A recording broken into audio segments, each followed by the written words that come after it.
karena mereka berjamaah di dalam. Pulang dia saat liburan sekolah, terdengar suara mengaji dari balik kamar. Bismillahirrahmanirrahim. Ar-Rahman 'allamal Qur'an, khalaqal insan, 'allamahul bayan. Apa kata ibu kepada suaminya? Tengok tuh mas, tengok itu bang, lihat itu anak kita pulang liburan dari Al-Musarrafah, dia sholat tahajud ayatnya Ar-Rahman. Abang sudah nikah hampir setengah abad kau belum pernah tahajud bang.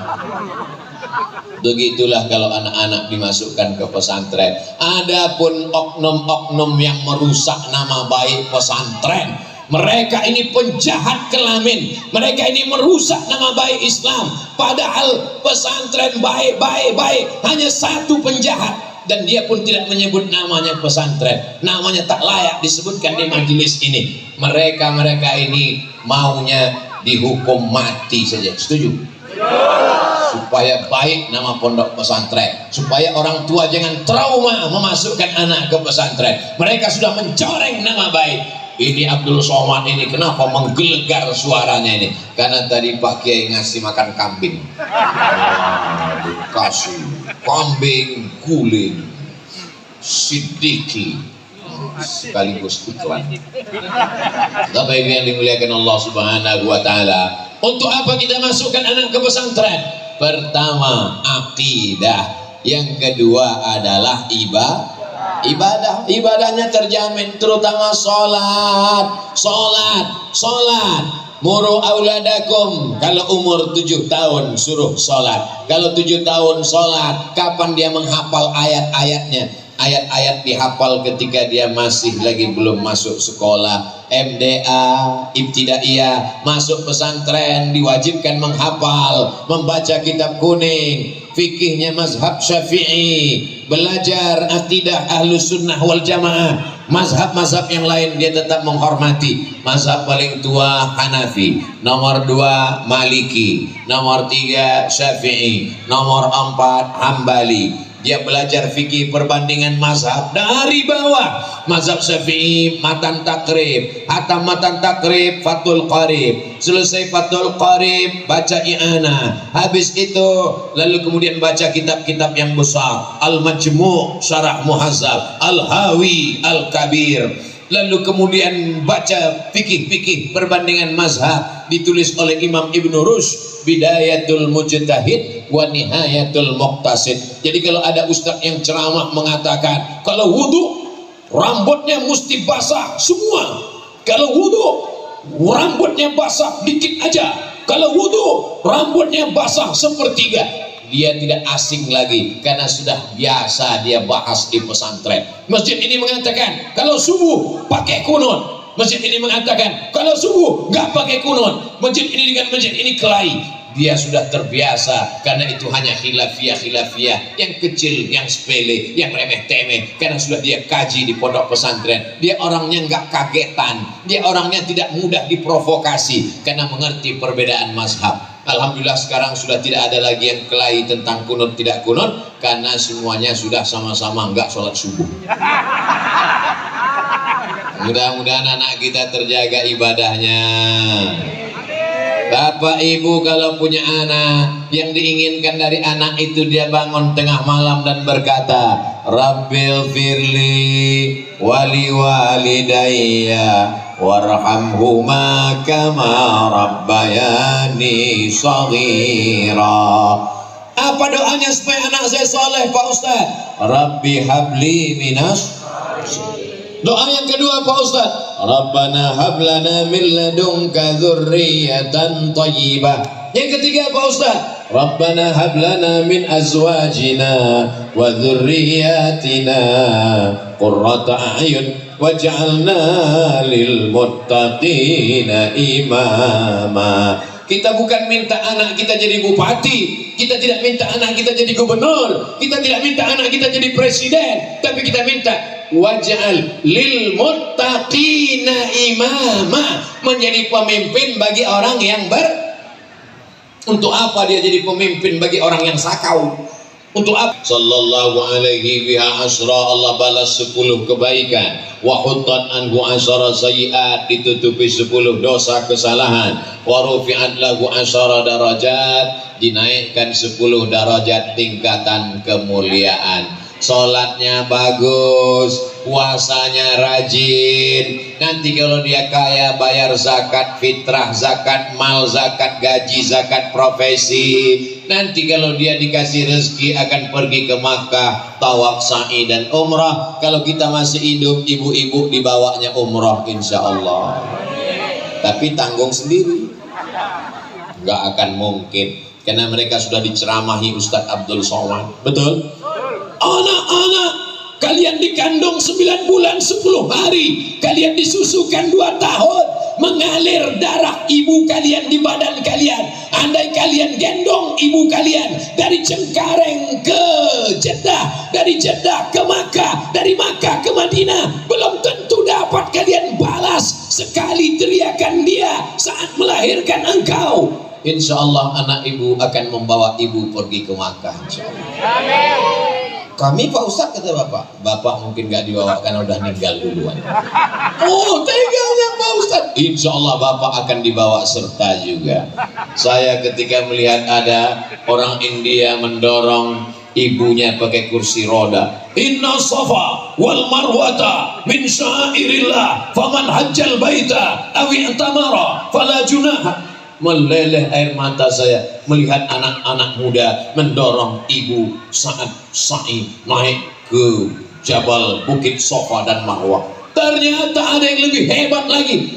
Di Padang Arafah, saat berjalan dari Arafah menuju Mina, macet total, digendongnya bapaknya, bukan pakai kursi roda. Luar biasa. Apa yang terjadi sekarang dulu pernah terjadi. Dia tidak ketemu dengan Nabi. Kenapa? Karena ternyata dia menjaga ibunya, namanya adalah Uwais Al-Qarni. Nama anak ibu siapa? Uwais.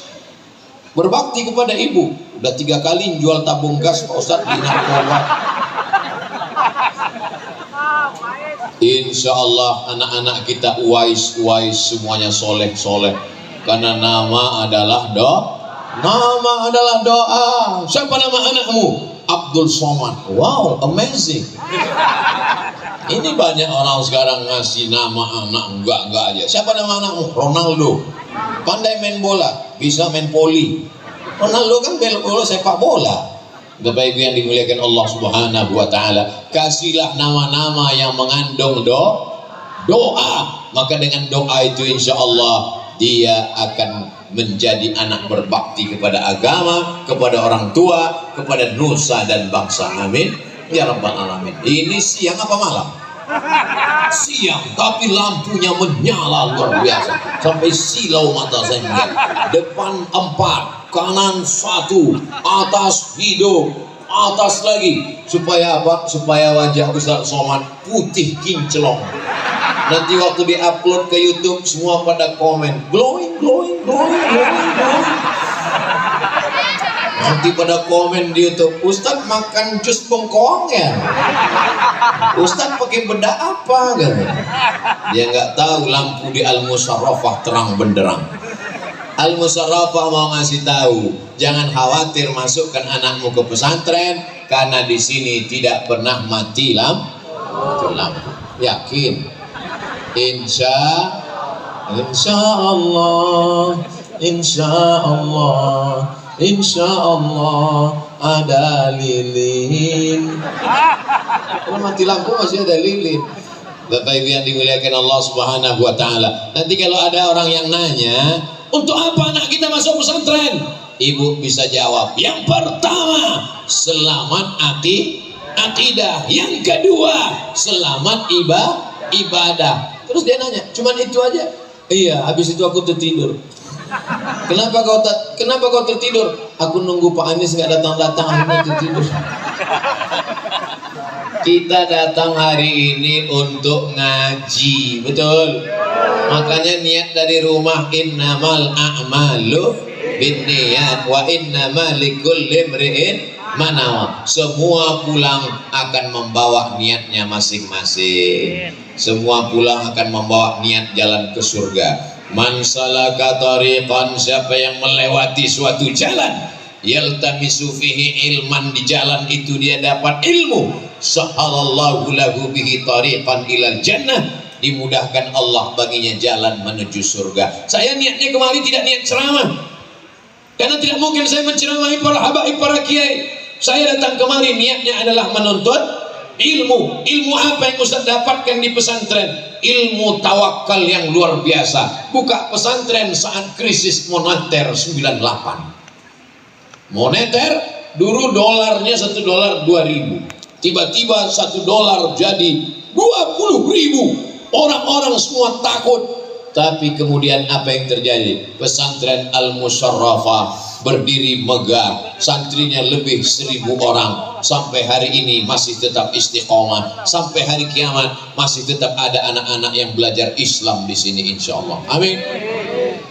Tanah yang dibeli, dibangun apartemen, dibangun hotel, semua akan terjual habis, tidak tersisa apa-apa, dibagi-bagi oleh ahli waris. Tapi tanah yang diwakafkan bangun Masjid Nurul Burhan, tanah yang diwakafkan untuk kelas dan asrama, inilah yang akan kekal abadi sampai hari kiamat. Karena tanah ini tidak mungkin dijual dan tidak akan mungkin ada yang membelinya, karena dia sudah dipakai untuk agama Allah. Jadi kalau ada orang bertanya, bisakah tanah dibawa mati? Bisa apa tidak?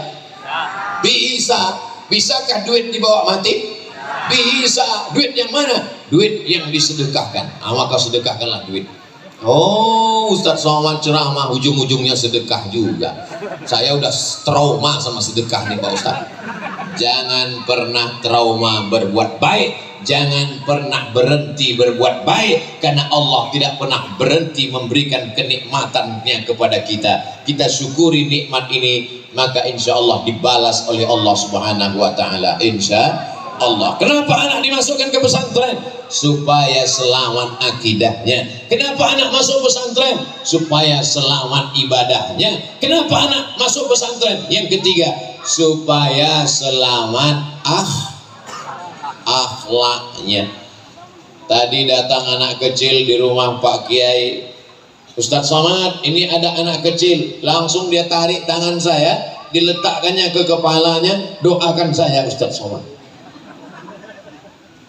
Letakkan kepala, Allahumma faqihu fid din wa 'allimhu ta'wil warzuqhu fahmal mursalin, Allahumma akthir amwalahu wa auladahu waj'alhu min ahlil jannah. Allahumma faqihu fid din, dalamkan ilmu agamanya ya Allah, wa 'allimhu ta'wil, ajarkan dia pemahaman Quran yang benar, warzuqhu fahmal mursalin, berikan dia pemahaman seperti yang pernah kau berikan kepada nabi dan rasul-rasulmu. Allahumma akthir amwalahu, banyakkan hartanya, wa auladahu, banyakkan anak keturunannya, waj'alhu min ahlil jannah, jadikan dia penghuni surga. Tiup kepalanya dengan sholawat, Allahumma salli ala Sayyidina Muhammad wa ala ali Sayyidina Muhammad. Yakinkan bukan habis makan durian, karena kalau habis dibaca bau Pak Ustaz.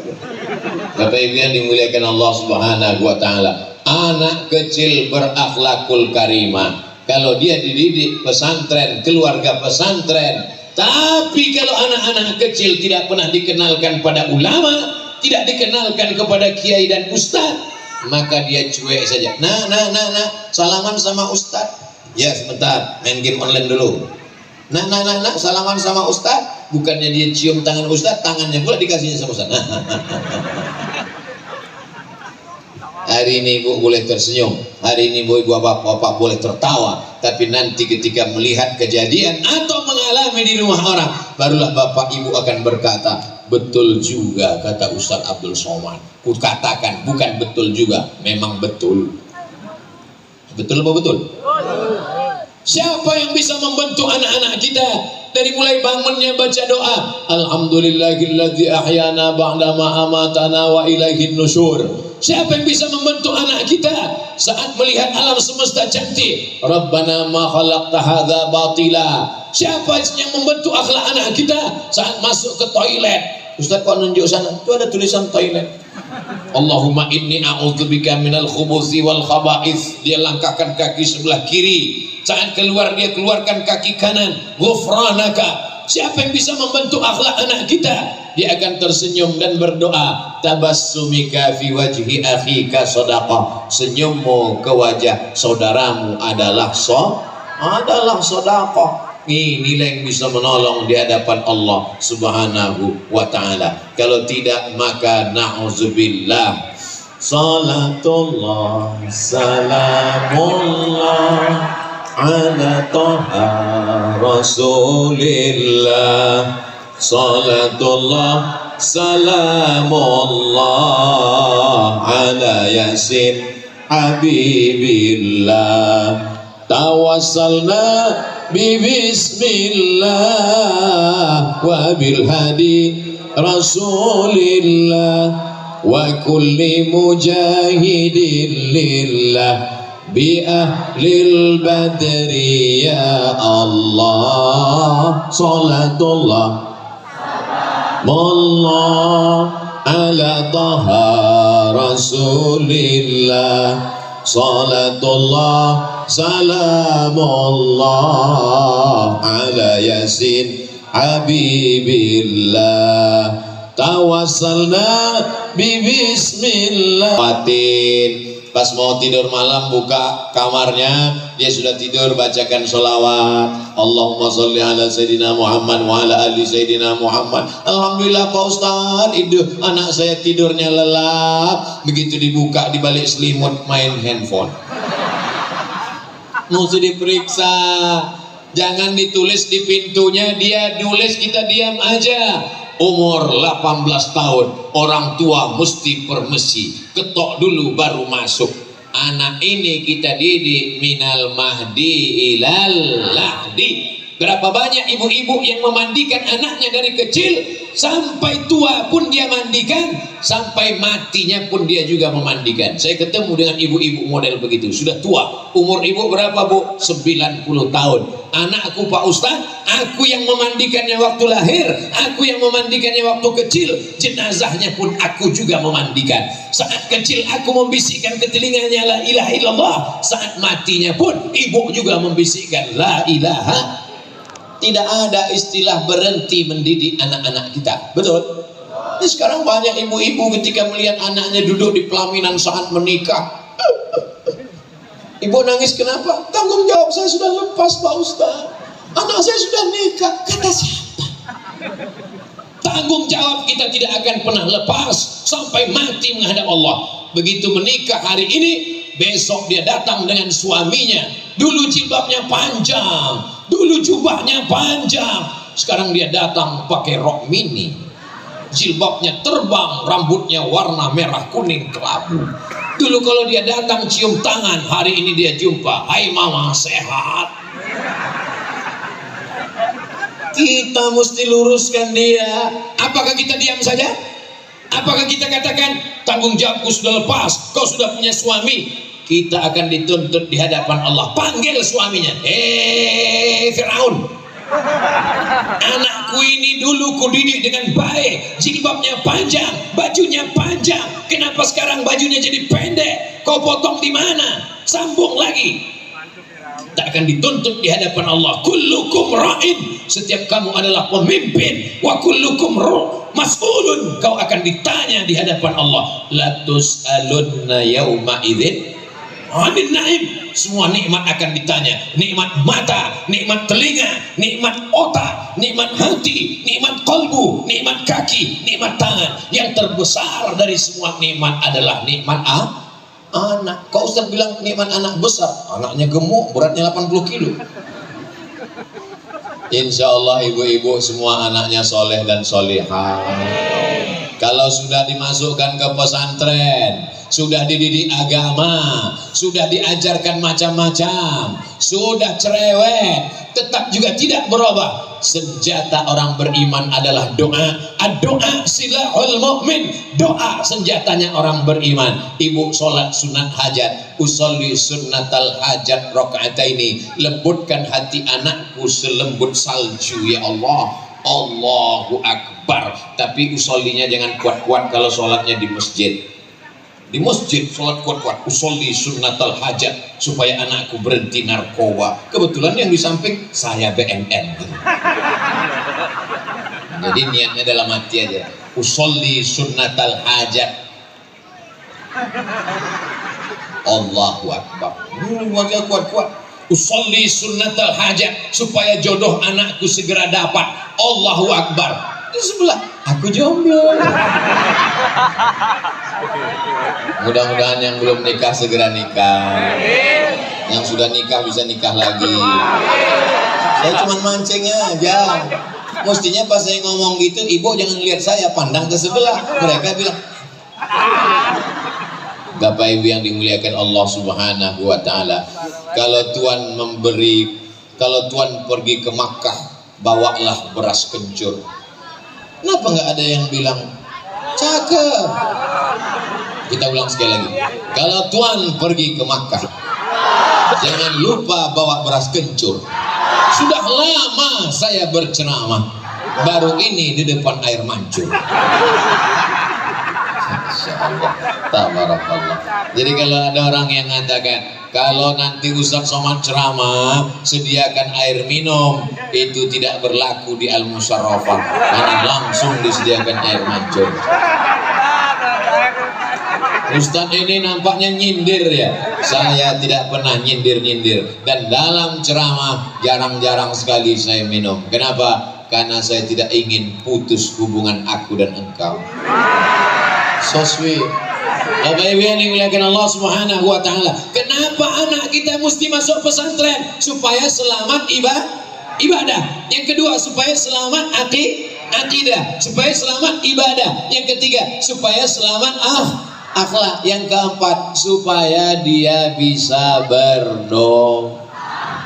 Bangun dia di tengah malam, dia ambil air wudhu, dia lihat di ruang tamu tempat ibu biasa gelar sajadah. Malam-malam ibu biasanya sholat di sana, dia pun sholat juga di sana. Usolli sunnatan tahajjud. Bismillahirrahmanirrahim. Sedih dia mengenang ibu. Diselesai sholatnya dia berdoa untuk almarhumah ibu, almarhum ayah, Al-Fatihah. Tapi kalau dia tidak ibu sekolahkan agama, bangun malam. Kencing. Bangun malam cuma untuk kencing. Mohon maaf Pak Kiai, ngomong apa lagi? Buang air kecil kan bisa? Iya, di depan saya air besar. Maksudnya airnya banyak. Inilah yang membuat kita anak di pesantren. Kenapa? Karena di pesantren dia diajarkan berdoa. Allahumma inna nas'aluka salamatan fid din wa afiatan fil jasad wa ziyadatan fil ilmi wa barakatan fil rizqi wa taubatan qabla al maut wa rahmatan 'inda al maut wa maghfiratan ba'da al maut. Allahumma hawwin 'alaina fi sakaratil maut wan najata minan nar wal 'afwa 'inda al hisab. Allahumma shalli 'ala sayidina Muhammadin salatan tunjina biha. Saking panjangnya doa sampai paling tidak 5-10 doa yang dibacakan kiai nyantol di kepalanya. Jangan sampai dia tak pandai berdoa sama sekali. Tapi kan doa nggak mesti pakai bahasa Arab Pak Ustadz. Betul. Tapi adab-adabnya, tata keramanya, sopan santunnya, etikanya tetap pakai 4 itu paling tidak pakai bahasa Arab. A'udzubillahi minasyaitonir rajim. Bismillahirrahmanirrahim. Alhamdulillahi rabbil alamin. Wassalatu wassalamu ala asyrafil anbiya'i wal mursalin wa ala alihi wa sahbihi ajma'in. Ibu yang tidak bisa bahasa Arab, bapak yang tidak bisa bahasa Arab, cukup yang bahasa Arab 4 aja. A'udzubillah, bismillah, alhamdulillah, sholawat. Habis itu pakai bahasa masing-masing. Ibu dari mana? Saya dari Jawa Tengah Pak Ustadz. Ya pakai bahasa. Nah itu karena nggak baca doa tadi. Mestinya sebelum berangkat, Allahumma dafa'annal ghala wal bala wal waba wal fahsya wal riba wa tiang lampu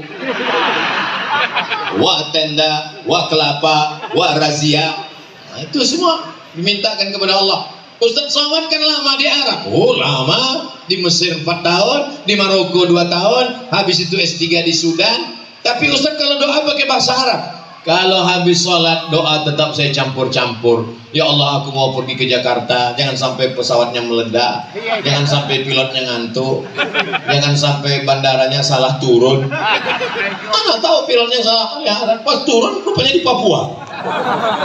Kita mau ceramah ke Jakarta, jadi saya tetap nyampur pakai bahasa Indonesia. Tapi di sholat tidak boleh campur. Walaupun kau hebat bahasa Inggris, nggak boleh sholat kau campur. Bismillahirrahmanirrahim.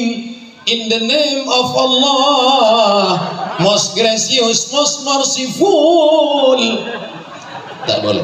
Inna solati, my praying, wa mahyaya, my life, wa mamati, my die. Lillahi ta'ala, for you, oh my God. Tak boleh. Allahumma salli ala Sayyidina Muhammad. Pray for our Prophet Muhammad, peace be upon him. Tak boleh. Ternyata kalau habis makan panggang kambing guling lancar bahasa Inggris.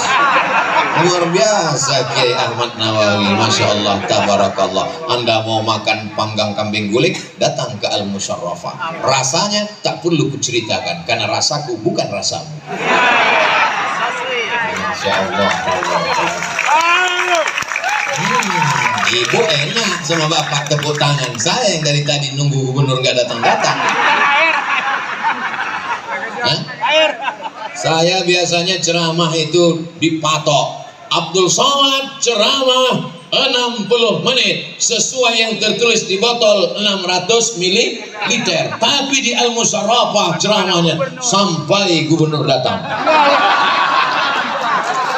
Keren, luar biasa. Masya Allah. Tolong protokol hubungi, udah sampai mana?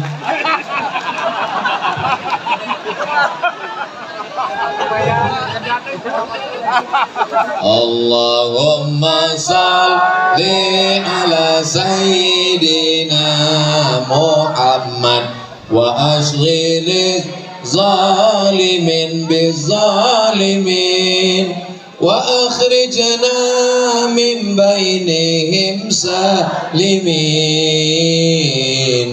wa ala alihi wa sahbihi ajma'in. Sallallahu rabbuna ala nuril mubin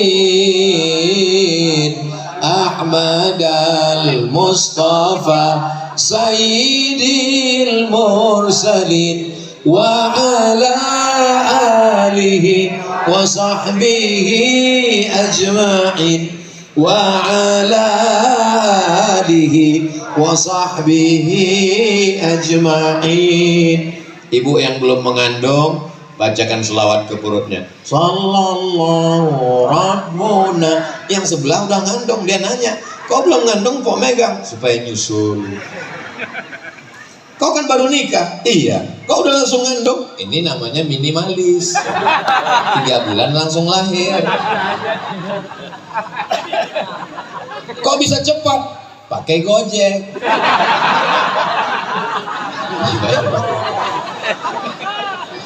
Masya Allah, tabarakallah.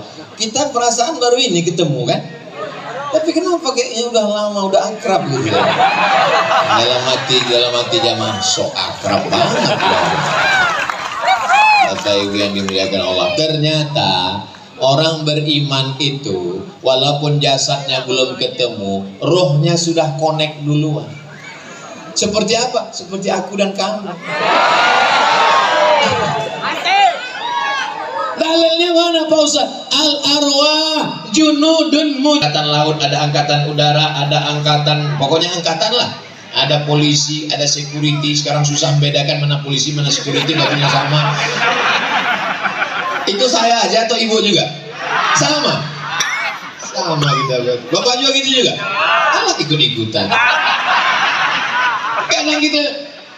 Tapi ketika sudah komandan upacara mengatakan kepada seluruh peserta upacara siap, gerak, maka angkatan laut akan menyatu dengan angkatan laut, angkatan udara akan satu baris dengan angkatan udara, angkatan darat akan satu baris dengan angkatan darat, polisi akan satu baris dengan polisi, security akan memisahkan diri. Kenapa? Satu server akan bersama. Itulah mengapa kita bisa akrab, karena sama-sama diikat oleh la ilaha illallah Muhammadur Rasulullah. Walaupun datang dari jauh, pulang Sumatera, Riau, bukan dekat, 1 jam 40 menit naik pesawat, naik rakit, tenggelam.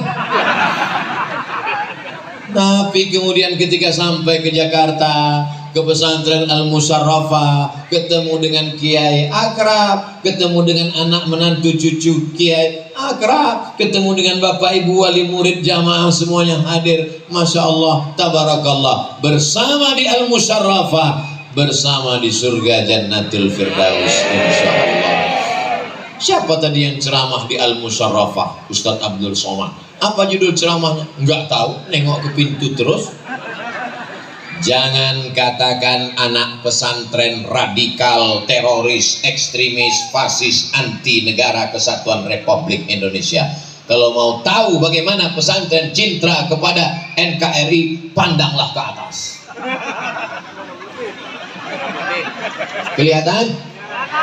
Merah putih, merah darahku, putih tulangku. Pandanglah ke depan. Begitulah Allah Subhanahu wa ta'ala mau memperlihatkan ketika bendera merah putih diangkat ke atas. Indonesia tanah airku, tanah tumpah darahku. Hari apa bendera itu diangkat? Hari Jumat tanggal 17 Agustus 1945. Tapi kalau dilihat kalender, itu jatuh pada bulan suci Ramadan. Yang mengerek bendera tidak makan, tidak minum. Yang mengangkat bendera sangsaka merah putih dalam keadaan berpuasa. Dibacakan pembukaan Undang-Undang Dasar 45 atas berkat rahmat Allah yang Maha Kuasa dan keinginan bangsa Indonesia yang luhur. Dengan ini menyatakan kemerdekaannya. Ketuhanan yang Maha Esa. Tuhan yang mana? Tuhan yang seperti apa? Dijelaskan di pembukaan UUD 45 atas berkat rahmat Allah. Teriakan Allah itulah yang membuat Belanda lari pontang-panting. Betul? Bung Tomo di Surabaya berteriak, arek-arek Surabaya, Allahu Akbar, serbu Belanda. Kata Bung Tomo, lari Belanda, tinggal terong Belanda. Tanggung ini. Siapa yang paling ditakuti komunis ketika mereka bergolak? Siapa yang didaftar namanya dicoret, akan dipancung, akan dikorek biji matanya, akan dicabut kukunya? Yang paling ditakuti adalah pesantren. Kenapa? Karena di pesantren mereka cinta hubbul watan minal iman. Cinta tanah air adalah bagian dari iman. Bukan hadis Nabi, tapi kata-kata hikmah yang baik dan luar biasa. Jadi kalau ada orang mengatakan jangan masukkan anakmu ke pesantren, nanti anakmu akan radikal, kepalamu masuk ke bakul. Bapak Ibu yang dimuliakan Allah, ibu-ibu yang di sini jelas ceramah saya, jelas. Masya Allah, tabarakallah. Anak-anaknya sudah didaftarkan tadi? Belum juga.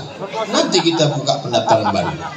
Bapak Ibu yang dimuliakan Allah Subhanahu wa ta'ala, kenapa anak mesti masuk pesantren? Selamat akidah. Kenapa anak masuk pesantren? Selamat ibadah. Kenapa anak masuk pesantren? Selamat akhlak. Kenapa anak masuk pesantren? Supaya bisa mendoakan kita. Jangan sampai nanti kita mati masuk liang lahat, disuruh baca doa sama Pak Imam. Baca doa, Mama,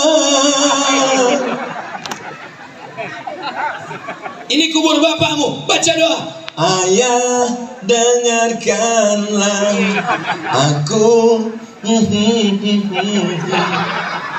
Saya karena segan sama Kiai. Kalau nggak segan sudah saya habiskan 3 lagu.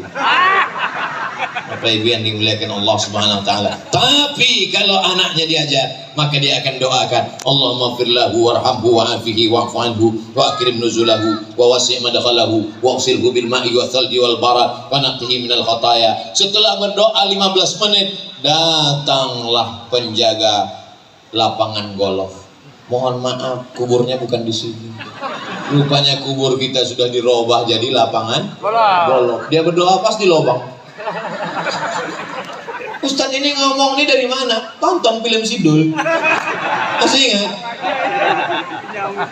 Tidak peduli tanah kuburan, tidak peduli tanah pesantren, hantam kromo, bantai saja, riba sudah.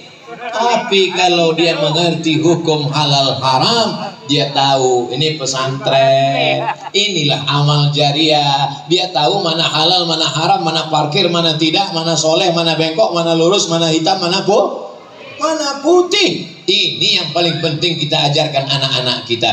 Insya Allah kalau sudah dididik dengan baik, dikasih makan yang baik, didoakan yang baik, insya Allah anak bapak ibu semuanya soleh, bukan soman. Yang terakhir, yang kelima. Apa dia yang kelima? Bahwa nanti setelah kita mati menghadap Allah. Kita ini nanti mati apa tak mati? Yang berjalan ini hanyalah daging yang membalut tulang, ada darah, ada urat, ada paru-paru, ada sumsum, ada bulu, ada kuku, ada otak, ada buah pinggang, berjalan, berhembus nafas,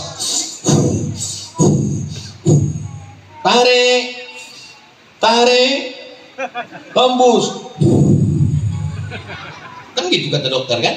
Tarik dari hidung, tarik, hembus, itulah cuma nafas kita. Tarik, hembus, tarik, hembus. Berapa banyak yang ketika tarik tak bisa berhembus lagi, dan berapa banyak yang ketika berhembus tidak bisa ditarik lagi. Akhirnya inna lillahi wa inna ilaihi. Teman ibu, teman bapak, satu kelas, satu SD, satu SMP, satu kelurahan, tetangga, berapa banyak yang sudah mendahului kita. Betul? Kenapa kita masih hidup hari ini? Dan yang mengalir setelah kita mati adalah waladun salihun. Betapa senangnya kita ketika sudah mati, kita datang malaikat mempertontonkan video anak kita. Ini anakmu sedang maulid duduk di Masjid Al-Musyarrafah. Senang apa tak senang? Ini anakmu sedang duduk bersama habaib solawatan kepada Nabi. Bangga apa tak bangga? Ini anakmu sedang duduk pesta narkoba, sakau, mabuk. Na'uzu. Ini anakmu yang laki-laki mestinya gagah perkasa tapi melambai karena LGBT. Selamatkan anak kami dari narkoba ya Allah. Selamatkan dari zina ya Allah. Selamatkan dari LGBT. Tidak mungkin ada anak al-musyarrafah yang tidak pakai jilbab, yang pakai celana pendek, yang pakai baju sempit. Kenapa? Karena di sini diwajibkan berbusana muslimah. Mana contoh pakaiannya? Tuh, itu anak pesantren al-musyarrafah kan? Iya, putih. Gurunya, masya Allah awet muda. Insya Allah tabarakallah. Jilbabnya panjang, bajunya panjang, roknya panjang. Di luar, bajunya pendek, rambutnya pendek, kukunya panjang. Sudah panjang, hitam pula. Masak bakwan. Datang Ustaz Abdul Somad bertamu. Begitu dimakan bakwannya, yummy. Apa sih resepnya?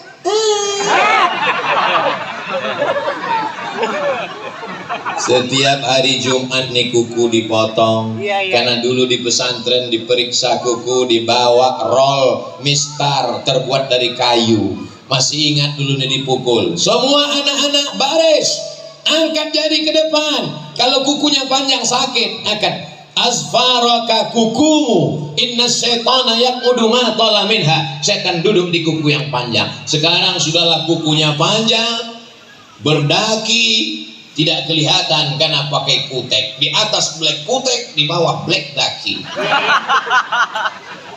Nauzubillah. Alhamdulillah ibu-ibu di sini tidak ada yang kukunya panjang. Langsung masuk ke jilbab. Ustadz ceramah kok nyindir-nyindir? Saya tidak menyindir. Aku menyampaikan apa yang ada di pikiranku, apa yang ada di hatiku. Tak kupedulikan apa yang ada di hati orang. Kalau aku ceramah pecandu narkoba tersinggung, berarti dia pakai narkoba. Kalau aku ceramah koruptor tersinggung, berarti dia korupsi. Kalau aku ceramah orang yang buat dosa tersinggung, berarti dia perbuatan maksiat. Niatku cuma satu, watawasau bil haq watawasau bis sabr. Nanti kalau aku mati menghadap Allah, amal yang mengalir, ilmun yuntafa'u bih. Mudah-mudahan tausiah saya ini bermanfaat buat ibu, bermanfaat buat ibu, bermanfaat buat bapak. Tapi yang paling penting jangan cuman pandai nyeramahin orang, tapi pandai juga menasehati diri sendiri. Itu Ustaz Somad cuman ngomong aja, masukkan anak pesantren, masukkan anak pesantren. Anak dia nggak di pesantren, masih SD. Keponakannya, ponakan saya yang bawa. Saya bawa ke pesantren, saya katakan nanti kau akan masuk ke pesantren ini. Insya Allah, aku ingin kau jadi orang, jangan jadi hantu, setan, gendruwo, sundel bolong, nyeblorong, suster ngesot, Dracula, zombie. Tapi saya tidak intervensi peran pesantren. Ponakan saya di pesantren, belum pernah saya datang, lalu saya minta ke gurunya, Pak Guru, Bu Kiai, ini ponakan saya, mau pulang, libur, sesuka hati saya, pulang seminggu sekali. Enggak. Walaupun saya tahu kalau saya datang pasti kiainya segan, pasti ustadznya hormat, tapi saya tidak mau mengintervensi. Saya mau dia merasakan jadi santri, bukan santri naturalisasi.